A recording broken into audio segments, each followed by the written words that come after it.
Hi, ഞാൻ ഈ കുട്ടികൾക്ക് ഫോൺ അഡിക്ഷൻ ഇന്റർനെറ്റ് അഡിക്ഷൻ ഒക്കെ ആയി ബന്ധപ്പെട്ടിട്ട് അവയർനെസ് ക്ലാസ് എടുക്കാൻ പോകുമ്പോൾ ഞാൻ അവരോട് ചോദിക്കുന്ന ഒരു ചോദ്യമാണ്, നിങ്ങൾക്ക് ഏറ്റവും ഇഷ്ടപ്പെട്ട യൂട്യൂബ് ഇൻഫ്ലുവൻസർ ആരാന്നുള്ളത്. അപ്പം അവരൊക്കെ ഒന്നടങ്കം പറയുന്ന ആളാണ് ഹനാൻഷ. എന്താണ് ഹനാൻഷ വീഡിയോയിൽ ചെയ്യലെന്ന്.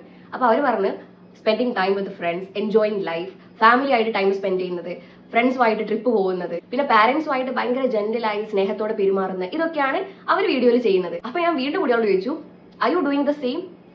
No answer. ഇതാണ് നമ്മുടെ അവസ്ഥ. Hanansha is just an example. ഇതേപോലെ കുട്ടികളുണ്ട് ഇൻഫ്ലുവൻസേഴ്സ് ആയിട്ടുള്ളവർ.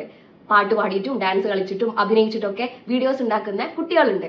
പക്ഷെ അവരുടെ ഒക്കെ അക്കൗണ്ട് മാനേജ് ചെയ്യുന്നത് അവരുടെ പാരന്റ്സ് ആണ്. ആ കുട്ടികൾ ആ ഫോണിനോട് അഡിക്റ്റ് അല്ല, അവരെ ഫോൺ കണ്ടിന്യൂസ് ആയിട്ട് ഉപയോഗിക്കുന്നില്ല.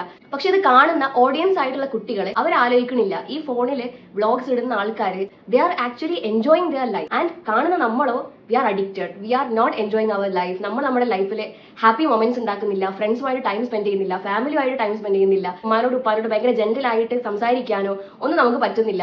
ആ ഫോണ് ഉമ്മ വാങ്ങി വെച്ചാൽ അപ്പൊ ഉമ്മാനോട് ദേഷ്യപ്പെടാണ് കുട്ടികൾ ചെയ്യുന്നത്. അപ്പൊ ഏതെങ്കിലും പാരന്റ്സ് ഈ വീഡിയോ വാച്ച് ചെയ്യുന്നുണ്ടെങ്കിൽ നിങ്ങളുടെ മക്കൾ ഫോൺ ഉപയോഗിക്കുന്നത് നിയന്ത്രിക്കുക എന്നുള്ളത് നിങ്ങളുടെ ഉത്തരവാദിത്വമാണെന്നുള്ളത് മറക്കരുത്. അവർ കാണുന്ന യൂട്യൂബിലെ വീഡിയോസും സിനിമകളും ഒക്കെ എത്ര എൻജോയ്മെന്റ് ഉള്ളതായാലും, എത്ര പോസിറ്റിവിറ്റി ഉള്ളതായാലും, എത്ര ഹാപ്പിനെസ് ഉള്ളതായാലും അതിനൊരു ലിമിറ്റ് നമ്മൾ വെക്കണം. എന്നിട്ട് അവരോട് നമ്മൾ പറയണം, ലിവ് ലൈക്ക് ദാറ്റ്.